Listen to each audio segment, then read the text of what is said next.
নমস্কার প্রিয় দর্শক বন্ধুরা, বিবাহর ক্ষেত্রে দেখবেন বিবাহ আসরে ছেলেরা, কোনো ছেলের যখন বিবাহ হচ্ছে দেখবেন ছেলে পূর্বমুখে বসছেন, মেয়েরা ছেলের বিপরীতে অর্থাৎ পশ্চিম মুখে বসছেন, ঠাকুরমশাই উত্তর দিকে বসছেন এবং যিনি সম্প্রদাতা সম্প্রদান করছেন, যিনি কন্যাদান করছেন তিনি বসছেন উত্তর মুখে। তো এই নিয়মটাই বা কেন হচ্ছে? বেশিরভাগ অঞ্চলে আমাদের এইসব জায়গাতে এই নিয়মেই পালন হয়। তো এই নিয়মটাই বা কেন পালন হচ্ছে? আমরা সকলেই তো ধরুন উত্তর মুখে বসতে পারি বা আমরা সকলেই পূর্ব মুখে বসে কাজটা করতে পারি, সেটা কিন্তু হচ্ছে না। একদা একটা সময় সত্যযুগে এই নিয়মটা ছিল, কিন্তু যিনি সম্প্রদাতা অর্থাৎ কন্যাদান যিনি করবেন তিনি বসবেন পূর্ব মুখে, বর বসবেন উত্তর মুখে। তো এই নিয়মটা কিছুটা চেঞ্জ হয়েছে। আমাদের মহাদেব অর্থাৎ শিব পার্বতী দেবীর যখন বিবাহ হয়েছিল সেই সময় থেকে এই নিয়মটা একটুখানি চেঞ্জ হয়েছে, হয়ে এই নিয়মে পরিবর্তন হয়েছে। তো এই ঘটনাটা ছোট্টভাবে আপনাদেরকে একটুখানি বলি।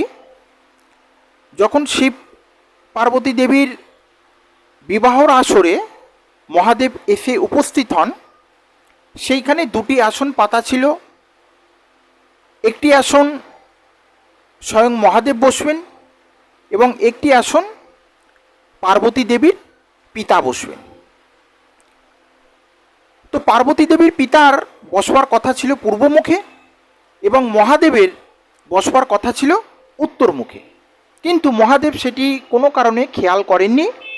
তিনি ডাইরেক্ট এসে পূর্বমুখে আসনে বসে পড়েন, অর্থাৎ পার্বতী দেবীর পিতার আসনে তিনি বসে পড়েন। তো এইবারে পার্বতী দেবীর পিতা বা তার অন্যান্য আত্মীয় পরিজনরা মহাদেবকে সেই কথাটি আর বলতে পারেননি, লজ্জার কারণেই হোক বা মহাদেব কি মনে করবে, কোনো কারণে তিনি রেগে যাবেন কি না।